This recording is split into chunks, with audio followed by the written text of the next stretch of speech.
Hello, Spire family. It's Ben. We're so glad you're with us for this next installment of interviewing some of our favorite Spire artists. It's my great pleasure to introduce Colin St Martin.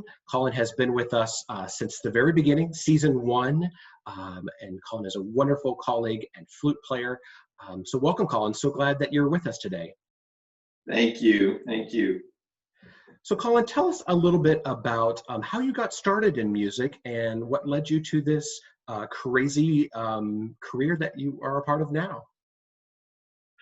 Well, I always had music around me at home, from popular music to classical music. My mother was a very good amateur pianist. I mean, she still plays. She's in her early 90s now, and she's still playing. But she was obviously a big influence. And my father, who was more of a groupie, so to speak. I think he studied some music here and there, but he was a physician and I more in the sciences. So for him, music was more of a sort of therapeutic or entertainment thing. But my real love of Baroque music in particular, I would say, came from him, because even as a very small child, I was taken to concerts. I grew up in the DC area. So my parents had tickets to things at the Kennedy Center, so went to see a lot of things there, and we used to go to the National Cathedral for organ recitals. And so fairly early on, I don't know, I got bitten by the bug, and just from a very small, like I said, maybe 5 years old, Bach in particular was really something very inspiring to me. And with that interest, then I realized, well, there was a whole world around him, a whole soundscape around him that I wanted to investigate. And that led me, in not too long a time, to playing period instruments. I kind of skipped the whole primary, secondary school orchestra program, because I wasn't actually interested in the music that they were doing. Not that it didn't have pedagogical value and all of that, but it wasn't my thing. So I had to kind of discover my own path, albeit a rather unusual one at the time. So that's wonderful. And so you went straight to the Baroque flute. So I'm correct that you did not play modern flute before this? I did not. I started, as you might imagine, on piano, because my mom played piano and we had one at home.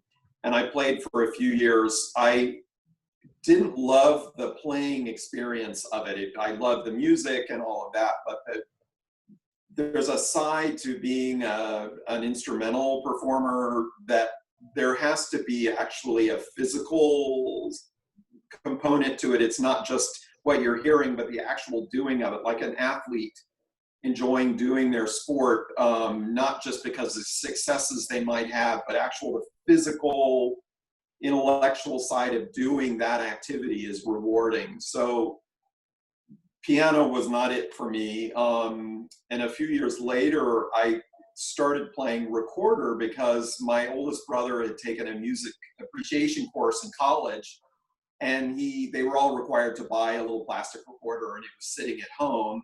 And I started noodling around on it and got fairly good. And my parents said, I may have been 8 or 9 years old, something like that. And my parents said, well, would you want to take lessons in that instead of piano? And I said, yeah. So I took recorder lessons for a number of years. And when I was about 13, they took me to a recital that Franz Bruggen gave, who's, for those who may not recognize that name, he's a very famous and influential performer on recorder, also on Baroque flute, and later in his life as a conductor, a period orchestra conductor. But he did a recital which I thought was going to be entirely on recorder, but the second half was actually on Baroque flute, which, at least to my knowledge, I had never heard before, certainly never seen one live. And I immediately said, I want to do that. I don't know what that meant. I didn't know what that meant at the time, but I said, I absolutely want to do that.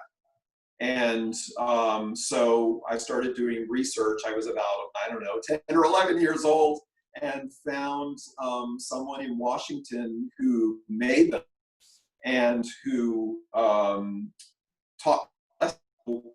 A year or two later, I got an instrument in my hands and started taking lessons and sort of went from there. So through high school, my ensemble experience was largely singing in choirs. I sang in a madrigal group and sang in a large choir. I had always sung in choirs, actually, even from a young child. And so I started playing flute, but obviously they didn't have Baroque flute in any ensembles then. So I actually started playing professionally when I was 16. My first concert was with the Smithsonian Chamber Orchestra. We did a Gemignani piece that had two flutes. So my flute teacher was playing first flute and I played second flute. At that point, I realized, I may want to do this as a career as much as I have been spending time, because I've always been very interested in the sciences in general. And I think my parents thought that's probably where I would have steered off in that direction. But at one point, I guess I was 16 or so, I said, no, I think I want to do music. So that's where it happened, or how it happened. Great. And can you speak to us a little bit about some of the really influential mentors you've had on the Baroque flute that really kind of shaped who you are today? Sure. Well, obviously Franz Bruggen kind of, started in some recordings of his, but probably I would say my biggest influence is Bartel Kauken. And I bought every recording that I could at the time. We're talking late 70s, very early 80s, that he did. And he's been an influence on my career, my whole life. I fortunately auditioned and was able to study with him in Belgium for 3 years, and did my undergrad degree there.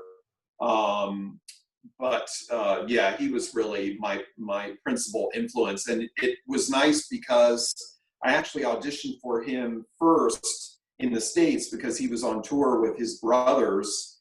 And I knew the music director of the Smithsonian Chamber Orchestra, and that hall at the museum was hosting this chamber music performance by the Kauken brothers. So right before one of their concerts, I was 17, I guess. I was able to contact Bart and say, can I audition for you? So we just went in the green room about 15 minutes before their performance, and I played a little bit for him, and so sort of went from there. So I would say he is one of definitely my biggest influence, biggest mentors. And we've not been close in touch over the years after I graduated, but a little bit. We check in. I had lunch with him last year when he was directing the Indianapolis Baroque Orchestra. And and I definitely stayed in touch with my friends that I studied with in Belgium at the time, all of whom pretty much to a person have gone off to do pretty major, have significant careers in Europe, playing our instruments and playing with not any Baroque orchestra anyone's ever heard of. This is Florissant. Two of my friends from my class have been the main flute players for Les Arts Florissants forever, basically, since the beginning. Well, any number of others, not to be name dropping, but just to show you. So. Super interesting. So I think our audience would be interested in a little bit about, can you tell us about the Baroque flute and just what is unique about it and maybe some of the challenges with it? Sure. Well, I have a bunch of them all around me. I'll grab the one closest to me. This is a typical Baroque flute. From the original was made, of which this is a modern copy. It was made about 1720, obviously during Bach's lifetime. And this instrument was actually made by a French maker of the name of Nost. And it's a typical construction of an instrument from that time in four main pieces. There's one key, which is there principally to allow me to reach a hole which I cannot without its assistance. I guess the principal characteristic of this instrument for someone who's not familiar with it, hearing it, one, is it's so much softer than a modern flute. I mean, it's a different sound, of course, but it's quite a bit softer. And because I don't have all the keys, which ostensibly assist you to make as even a sound as possible in any key that you would play, this instrument, of course, has a very different sound from key to key. So A flat major is very, very different from A major, or G minor is very different from D minor. And the good thing is that at least decent Baroque composers knew that, and they wrote accordingly. So, you know, when Bach uses flutes in his pieces, the keys are very carefully chosen as to how the instrument sounds. And like, for example, the Ausliebe, the flute solo from the latter part of the St. Matthew Passion that's scored for flute, soprano, and 2 oboe daccaccias, the key A minor is very dark, very soft and uneven, which gives it that kind of tortured quality that I think Bach had in his mind's ear when he was writing for the instrument. And this is not to say that other instruments can't be completely successful playing this repertoire, but I think it's particularly inspiring, for me at least, to get to the root of it. I mean, it's always been important to me to have in my hand, what is the instrument the composer played? I can't know exactly what they wanted. I can't know exactly what they heard. You know, we do the best we can, but I think we go a long way when we have the instrument in our hand and realize the tuning challenges, the fingering challenges. Fingering on this instrument is quite a bit more complex than its modern counterpart, which is not to say that that's easy. I don't mean to say that, but simply because I don't have the keys, there are lots of different finger combinations that the designer of the modern flute had in mind and eradicated to assist it in being more facile in different keys than this instrument. So anyway, that's sort of it in a nutshell.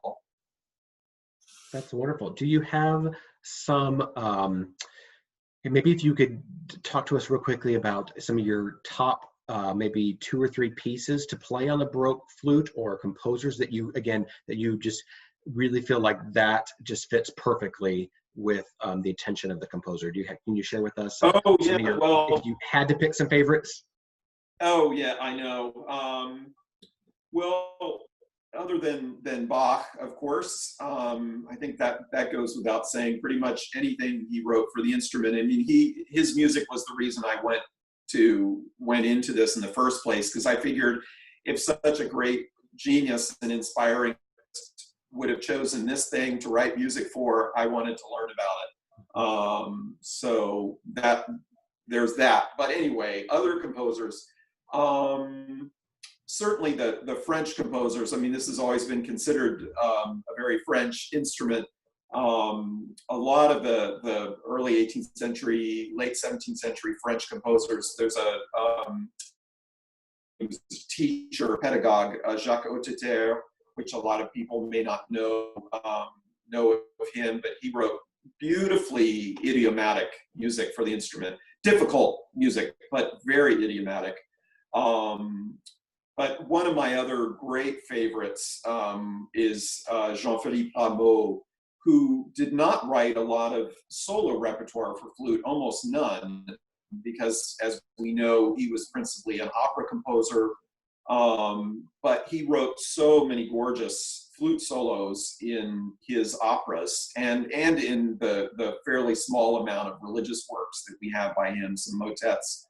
And the main sort of hit pop, I don't know how to describe it, the most popular flute player in Rameau's lifetime, in Bach's lifetime, was Michel Blavet. So Rameau wrote quite a lot of music specifically for Blavet. And it's funny, speaking of him, that we actually have some of the flute parts that Blave used, and he pretty much by a certain point in his career would only play the solos. All the other regular orchestral flute stuff was played by somebody else, but you would see in the score, you know, this piece, this part for an opera for Blave, and it was only the solo movements or the most difficult things, and he would, I guess, just take a break, or when he was done, he would walk away and the other flute players would take over. So he had kind of rock star status. And he wrote some music, of course, as you might imagine, because most players in the 18th century were also composers. And his music is quite nice as well, much more Italian in style. Yeah, I don't know, there's many of them. Vivaldi wrote a number of charity that are quite lovely, very difficult, but also very idiomatic, which is, it's always nice. I mean, good old Bach, him, it isn't always idiomatic, but anyone who plays his music knows that. I mean, singers always say, what is going on here? Yeah. I can't breathe, or keyboard players saying, how is this supposed to work? You know, it's just, anyway. Yeah, so let's talk a little bit about specifically Spire. So you've been with us now for almost 10 years. Let's talk first about what you feel like. So when you step into one of our rehearsals, most recently the B minor mass, which we've done twice now together, also Israel and Egypt and Monteverdi Vespers and several things over the years. What do you feel like, what are some of the things that are going through your head as a flute player when you're in those rehearsals? What are you listening for? What do you feel like your most important role is as you are adding that color to the ensemble? Well, obviously doing the composer justice with your help as the music director, because you set the balance to a large extent. I mean, the composer does, of course, because of the way he or she has written the piece, but trying to get that soundscape right, the balance right, and also knowing my colleagues. And at this point, it doesn't happen when I go to a performance or a rehearsal somewhere that I don't know most of the wind players and haven't performed with them before. Of course, there are always younger guys and gals coming along who I'm thrilled to meet and to work with. But for example, the players in the most recent B minor mass, I've played with all of them for many years, which is a great thing, because there's a lot of detail work we don't have to talk about. There's sort of a symbiotic relationship that you develop that, of course there are little details with a given group that might be a little different. Maybe you want the pacing to be different in a break in a spot. So we may have to work that out amongst ourselves, but generally, we come in preparation, I'll say, even if it isn't just practice time, but it's actually already being acquainted with our colleagues. We're lucky working with Spire, because you get such fantastic singers to work with too. Many of whom, it's interesting, from that very first performance with Spire, I immediately started seeing them, in Washington or in San Francisco, or even in England. A few people doing concerts there, so that has been great and really fun. And in Houston, actually, yeah, we all kind of travel around in the same circle. Yeah, I think you bring up a really interesting point. I get this question a lot. How do you put the B minor mass together in, maybe 12 hours, 10 hours? And I think you largely, it's partly because of the caliber of the musicians, but you mentioned that symbiotic kind of relationship with our colleagues. And I think that's important, that we've cultivated over years a family of people that, there may be a few people that kind of come and go and that for whatever reason they couldn't do this particular project, but largely it's the same colleagues. And I think you're able to do something very quickly and put a high level product together without needing to do some of the work that you just said. It kind of just naturally happens, and then you kind of tweak what's needed. And I think that's a really exciting process. Right, because you really, one hopes. I mean, I'm sure you hope as the music director, but you want everyone to show up having no technical issues with the, I mean, ideally. Obviously, things can happen. A tempo or slowness or quickness or something might present a challenge, but ideally, that shouldn't have to be something you have to deal with, or even we, a disparity of preparation amongst our colleagues. We want everybody to be prepared. Certainly when it comes to the Bach's music, which is, I would say, is the lion's share of my career, that it was going to end up being that way, certainly from the beginning. Not disappointed, but it's really the lion's share of what I do. And but yeah, that preparation is just crucial. So we can all relax and try to make music the way you've conceived it. You've obviously stuttered your scores, made decisions, in your study about the pacing and about what you'd like to do, and it's just sort of knitting it all together. And you making compromise what we can and can't do, and the same thing, like, oh, he wants this faster, I haven't done it that way, let's see how do we make that work.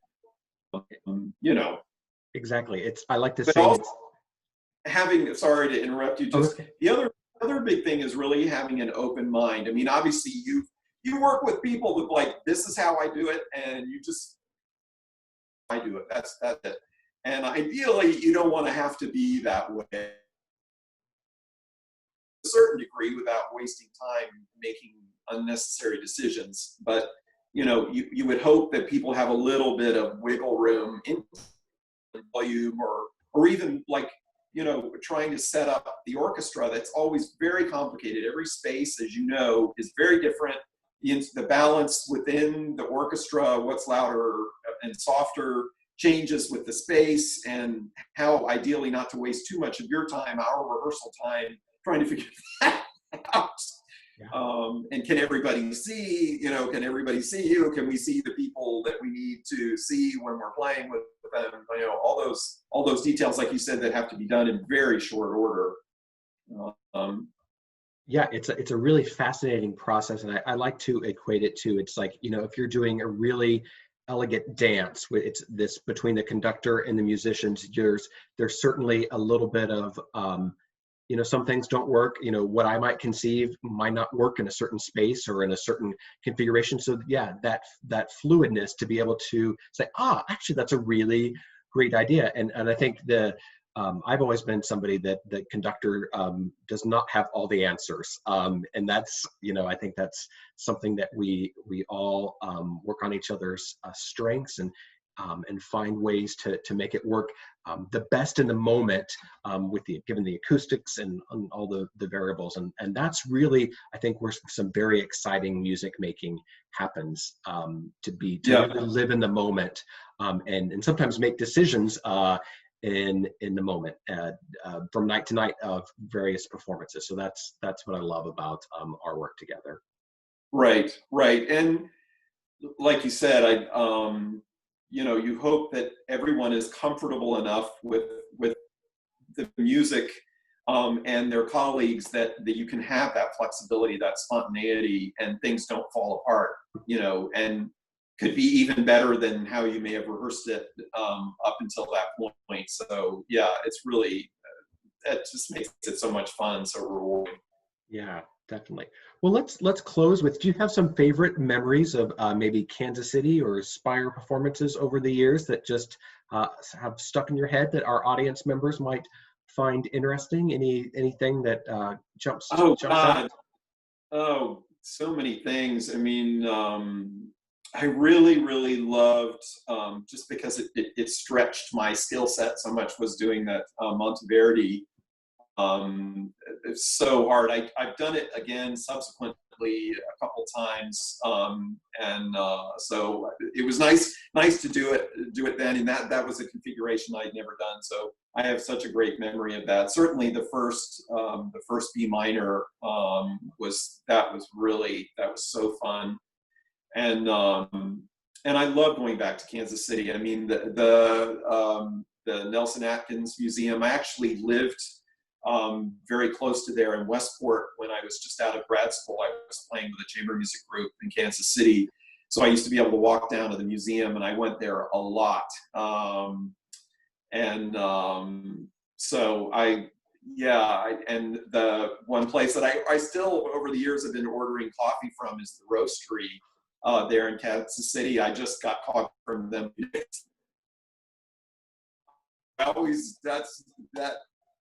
When I flew in March, that very first thing I did from the airport was go to the Roastery to get some coffee. So anyway. It is really good stuff. I think you are not alone in many of the Spire artists that just love Roastery coffee. Yep, and great barbecue places. I know that's what people say all the time, but it's true. Yeah. It's true. Well, that's wonderful. Well, Colin, thank you so much for taking the time to share a little bit about your journey, about your instrument, and your experience with our group for now 10 seasons. Thank you for being part of our family and our group of colleagues. And thank you. Our audience will find this super interesting just to get to know you a little better. So thanks again for your time. Thank you very, very much. And I look forward to whatever collaborations the future may hold. We'll see. Yeah, definitely. All right. Thank you, Ben. Thank you.